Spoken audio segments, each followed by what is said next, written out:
Azélie. Eh oh, non, je suis pas d'accord là. Avec 4 jeunes enfants, Alix et Yvon ont un quotidien bien rempli. Et dans cette vie à 1000 à l'heure, les jeunes parents se sont progressivement questionnés sur leur couple.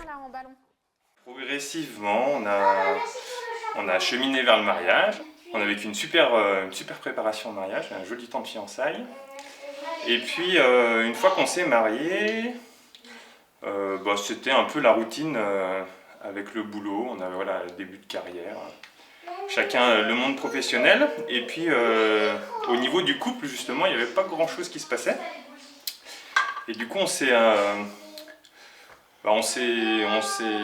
fait guider, aider, notamment par un prêtre qui nous a conseillé d'aller aux équipes Notre-Dame.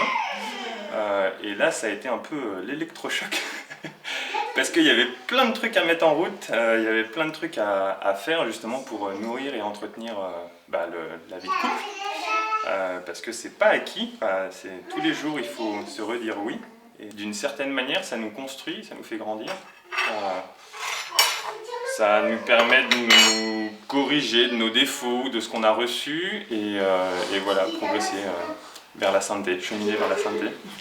Au fur et à mesure, le couple a pris conscience que chacun était responsable de la sainteté de l'autre et que cela se vivait au quotidien.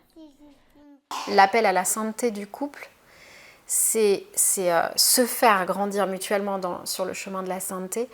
Et ça, je pense que c'est récent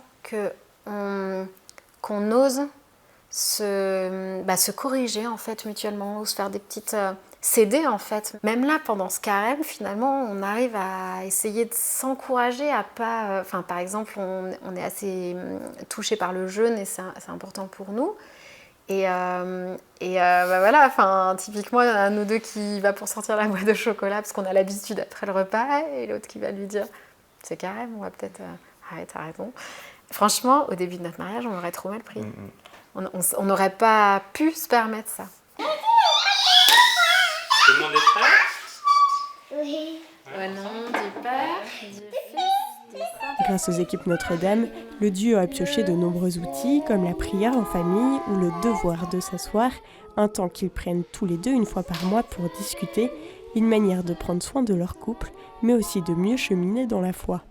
Quand tout est plus fluide dans le couple, je pense qu'après, on est plus disposé à avancer ensemble sur un chemin de foi. Je trouve que il faut que le reste autour soit cohérent, quoi. Sinon, c'est bien de prier ensemble, mais si en fait on est en train de se prendre la tête toute la journée, ça n'a pas de sens. C'est du quotidien, du travail de fond qui ne se voit pas, sur lesquels il y a, sensiblement on ne fait pas une grande différence, mais qui va ancrer tout doucement plus d'amour, plus d'attention. Merci Seigneur pour ce repas. Un amour qui grandit dans le couple pour toujours mieux répondre à l'amour de Dieu et grandir en sainteté. Comment on peut avancer vers cet idéal qu'est la sainteté, ou comment on peut vivre chrétiennement dans le couple, car chacun serait à peu près d'accord pour se dire « moi je veux ça », mais comment ensemble ? Et je crois que ce qui est très important, c'est déjà qu'on accepte de se mettre d'accord ensemble. Beaucoup de couples traversent des difficultés, c'est des difficultés ordinaires de la vie, mais comment on va se faire aider ?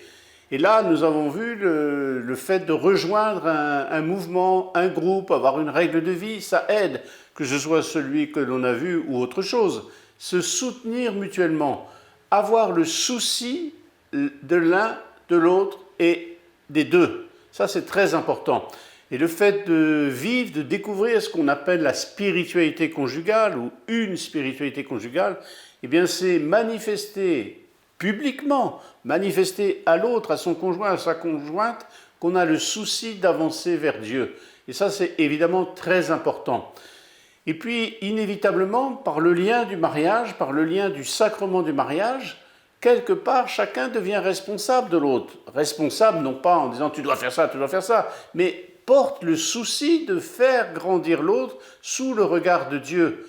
Et à ce moment-là, chacun se retrouve, chacun se rejoint, chacun construit pour aller vers le ciel.